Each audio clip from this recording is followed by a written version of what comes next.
We're painting for the global stage today, so let's lay down some color. Check this out.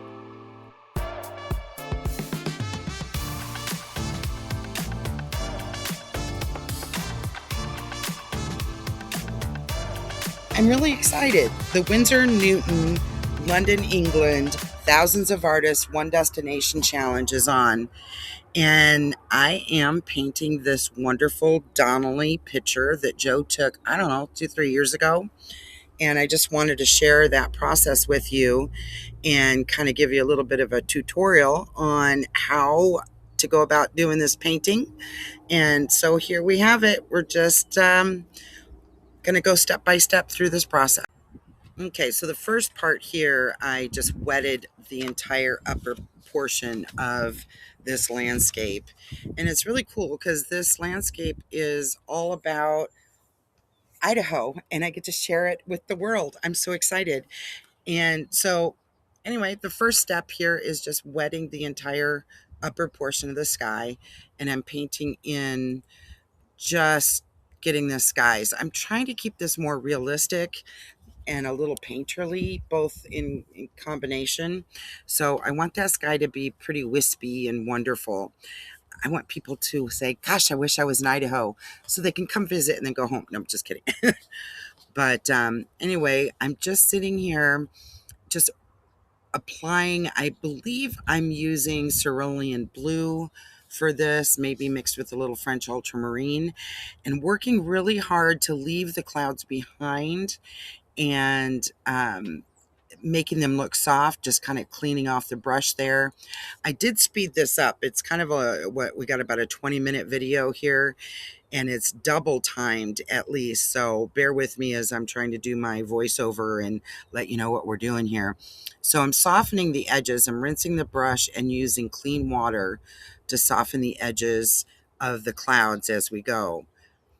And yeah, let me see what we got going on here. So, oh yeah, this is because it was kind of a wintry, dark, cloudy day, and the clouds in the lower section were really gray. It looked like snow was coming, from the background. It looked like the snow was coming in. So when you go low, that's kind of the closest to you, low and large. And when you go far in the back, it's small and narrow. And in this case, we've got the dark clouds coming in and just wanting to accentuate how those dark clouds are. And just kind of deepening the color, trying to stay off of the little house that's there, and just softening the edges. Going to darken it under there here in just a minute. And just keeping things looking soft and muted. And yeah, I'm bringing those darker clouds over to the left side of that old house. I've done this house a couple times from different angles. I mean, I'm not sure how many times I'll do this particular house in a lifetime, but I sure do love it. I might have to do a seasonal, like spring, summer, winter, fall type of thing. But yeah, here we are, just deepening up those underbellies of the clouds so that we are really representing this. It's not a bright sunny day. It's kind of a cool, cloudy, I don't know. I mean, it really felt like it was going to snow that day. I remember it very clearly. So here's me just softening up the edges, cleaning up the edges a little bit more. You see how it's a little darker on that little section there? And it looks like I'm going to do a little bit more using Payne's Gray. Just doing some, this is where I break into the shadows. I'm doing shadows, and because I really like to do those on the, like an underpainting. And then I'm also creating kind of the depth and movement in the snow. So, which once that is done, I'll start making those little dents and marks. That's where the little scrub brush and whatnot's going to come through. I like to do those first. I know there's more than one way to do it, but I like to kind of create that underbelly first and then move forward. I can add more detail and accentuate whatever I need to. But if I kind of lay down that basic guideline, then I know where I'm going. It keeps me in touch with what's coming up next, if that makes any kind of sense to you. So there I am, just accentuating yet again that oh, this part here is actually the mountains in the background. Um, Way in the back, there's some dark mountains that are way behind the house and everything. The two houses, there's like a house and a barn here. You'll see as I develop this. So that's what I'm doing there, is building on the mountains that are in the background. And off to the left, there's going to end up being a tree. Can't see it right now, but there's going to be a tree there.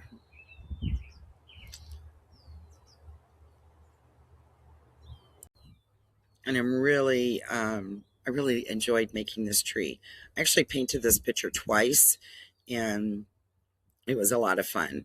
So there I am, just kind of putting in some of that scrub brush, and yeah, just kind of, I'll be quiet for a moment so you can watch this.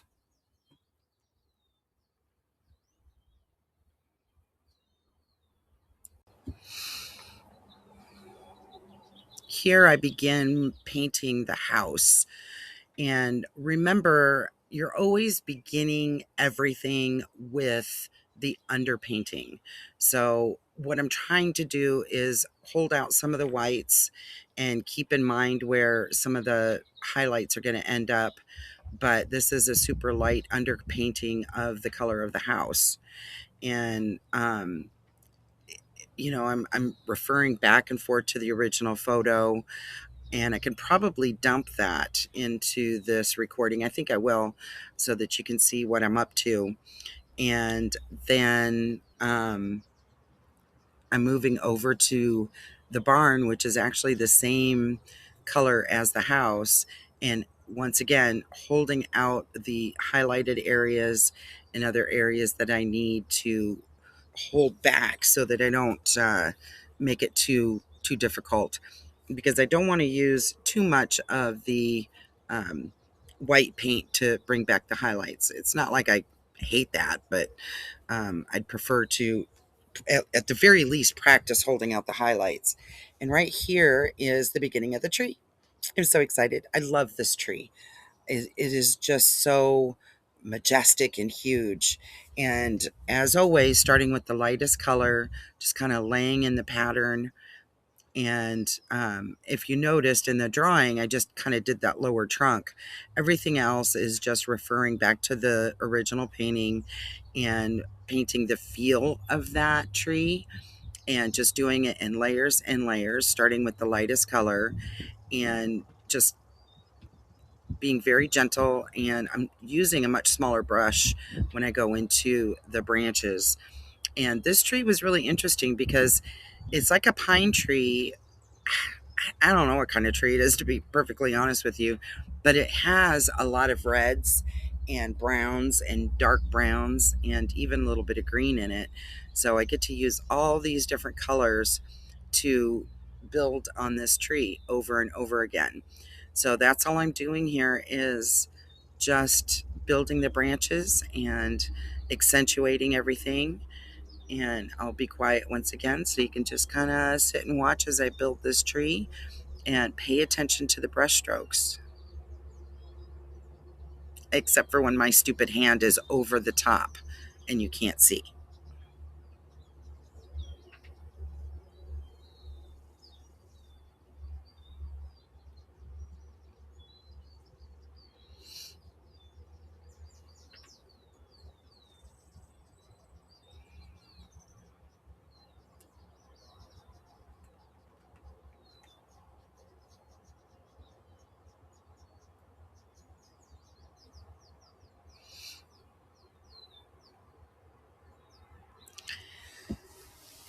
So frustrating. I'm realizing that as I'm doing this voiceover, I'm realizing that my stupid camera is set on the autofocus.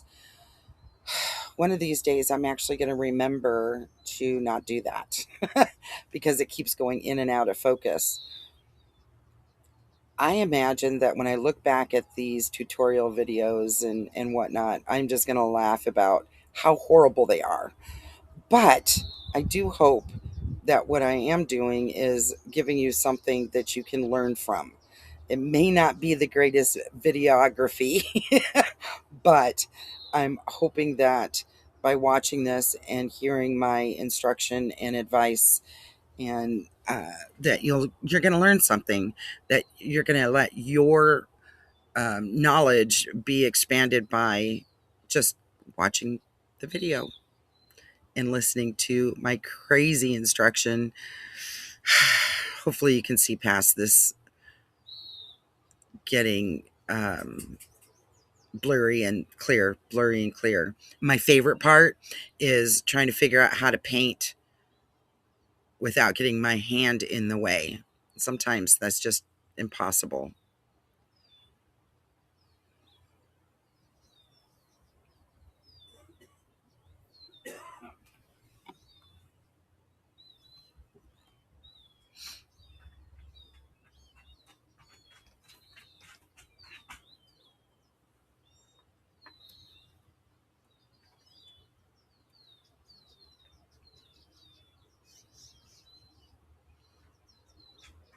At the time of this recording, I am sitting at Myrtle Beach, Idaho, and just kind of chilling outside. If you can hear all the bird song in the background, sometimes you're going to hear a tippy tap of my dogs. I'm going to try my darndest to pause the video if a car comes by. But yeah, that's the soundtrack that you're hearing in the background. There's a big old tractor trailer passing on the highway, which is on the other side of the river, but it echoes off of the sides of the mountain. It's just crazy. So beautiful here. I love it. So you see how the tree is slowly but surely building. It's becoming a tree instead of a million little brush strokes. You just have to have that patience to keep building and building and building on it. I love to watch things just kind of slowly but surely emerge. It is pretty amazing. So I've left a tree and now I'm moving on to the house, and it's got like a rusty roof, and it's a metal roof. And so what I'm doing here is, again, doing that underpainting of the rusty orangey kind of color. And you'll see as I go that it's going to darken up, and you'll see the different highlights and the darkened um, rust to make it look really a very old, rustic, worn down, abandoned home. But you have to start with the original underpainting so that you can just keep building on it, kind of like that tree. So this way you can see, and it doesn't have to be perfect. And take out a tape measure and measure each of the little dents in the roof or anything. You just need to give the illusion of the texture of the roof. I mean, that's it. That's all you got to do, is just make sure that you've got that illusion going on. That's the important part.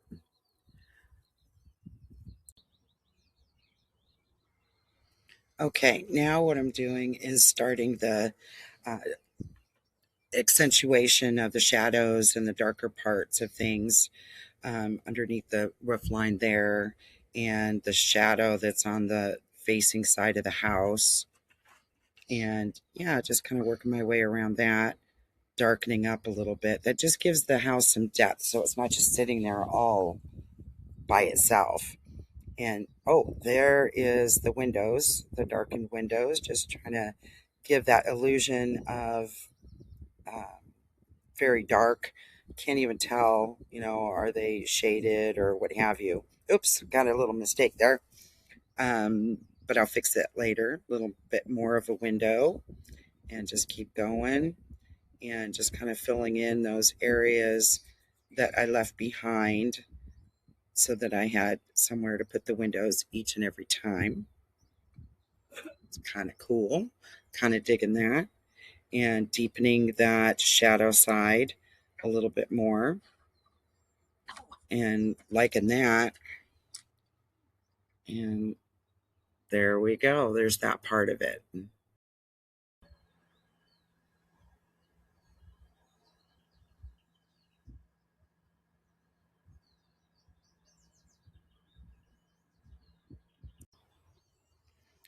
Okay, just deepening that part of the house there and giving the wooden texture.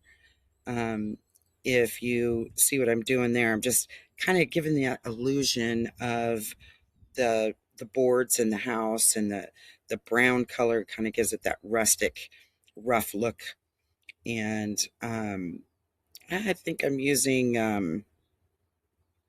gosh, burnt sienna and probably some Payne's gray mixture in there, just kind of making that look older and more beat up, you know, just kind of texturizing everywhere that I go. Just kind of looking around, going, okay, underneath the barn, need some shadow there. Again, darkening up the wood so it looks like it is weathered and kind of beat up. And just kind of continuing from space to space, kind of looking over it, going, where do I want it? Now I want some darker shadow and some windows over here, darken that side of the house. Just kind of dancing all along, just looking around. Where does it need to be a little darker? Where does it need to be kind of accentuated or softened up? And yeah, is just kind of moving around from place to place.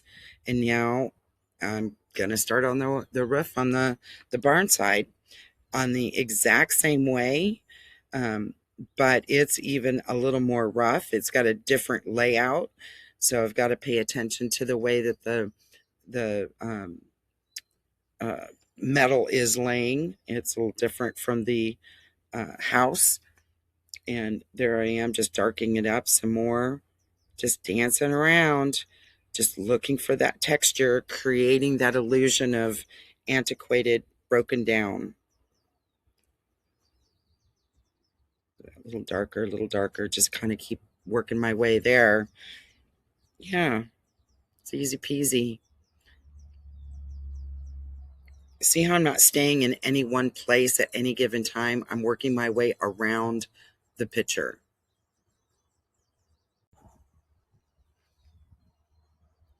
And here I am using my ink liner. I think it's a Fabriano Pit Pen, um, and just doing some hash marks, hashtags, or yeah, I don't even can't remember what those are called, but the hash to make the windows look even deeper and darker and more pronounced. And this particular picture is what you would call an ink and wash, because I do use ink to accentuate a lot of the places there. Now, the funny thing is I would say 9 out of 10 times I actually do the ink work before I do the um, watercolor part of it. But in this case, I felt that in order to give it that painterly look, I wanted to start with the paint first and then do the ink. I think when you start with the ink and then you do the watercolor, it looks more sketch, like an urban sketch. When you do it this way, which is I'm doing the ink after I've done the watercolor, it has more of a painterly look to it. So there is method to the madness of why I'm doing it in this order. If you're familiar with some of my other artwork, a lot of the buildings and architecture are done with the ink done before I do the painting. So this really just highlights and accentuates everything, but keeps that painterly look. Excuse me. Oh my goodness. All right, here I am just keeping that texture of the metal roof and then accentuating the highlights underneath, adding a window on the side of the house and accentuating some more of that shadow side. And I wish there was a way for me to tell you exactly how to go about doing this, because it would be so awesome. But unfortunately, the fact is that there is no like black and white step by step how I make the decisions of what goes where and how. It's over time, just recognizing what I want to accentuate and what I want to keep more of that watercolorly look. And I just step back and look at the piece overall and then just put the ink where I think it would look best and just kind of look over everything and make decisions on the go. And reminder to you that this is like double time. I don't actually do art this fast. This is like one or two, maybe even three times faster than the actual art is being created. Just so you know that. That is something I always want to keep in mind because it drives me nuts when I see other people. And it's like, oh my God, they paint so fast. I feel like it paints so slow. No, this is sped up so that you're not watching an hour of me painting. So, yep, just accentuating those little I don't know, what is that? Just grasses poking through the snow and just making sure that that's got some accentuation to it. So I'm hoping that by watching this, you truly are learning the aspects of the approach to your art. However that may be, that is my ultimate desire for you to continue to learn from that perspective. Okay, now I am continuing to accentuate and highlight with the tree and the background using that marker, just giving it some depth and texture. Texture to me is kind of everything. And if you thought I was done with the tree, I am not. Here I am just adding more and more to that tree. If you look at the original painting, you'll see that there is quite a bit more detail in the painting than there is with the watercolor section that I've done. I had every intention of using that.